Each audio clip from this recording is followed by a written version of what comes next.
पटना से चुनरी मांगैलौ हे, नया टोला नाव गच्छी करही में पूजा करैलौ हे, डीजे रस करैलौ हे। डीजे रस बिहारी हमरा ए माँ शारदे अपना बनाव मैया सपना पुरावा। हमरा ए माँ शारदे अपना बनाव मैया सपना पुरावा। पटना से चुंदरी मांगैलौ हे, घरही में पूजा करैलौ हे। पटना से चुंदरी मांगैलौ हे, घरही में पूजा करैलौ हे। हमरा ये माँ शारदे अपना बनाव मैया सपना पुराव। हमरा ये माँ शारदे अपना बनाव मैया सपना पुराव। पटना से चुंदरी मांगैलौ हे, घरही में पूजा करैलौ हे।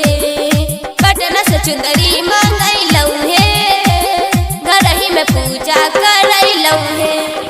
पटना से चुंदरी मांगैलौ हे, घरही में पूजा करैलौ हे। डीजे रस करैलौ हे, डीजे रस बिहारी घरही में पूजा करैलौ हे। नया टोला नाव गच्छी पटना से चुंदरी मांगैलौ हे। सोनवा के हरवा बदललौ, गेलौ बखरी बाजार हे, गेलौ बखरी बाजार हे। सोन के हम हरवा मंगैलौ, गेलौ बखरी बाजार हे। जल्दी आवो हे मोरी मैया, सजल छै दरबार हे। बहुते दिनक हमरा लागल छै आस, कहिया होबै मैया बटोरेक पास।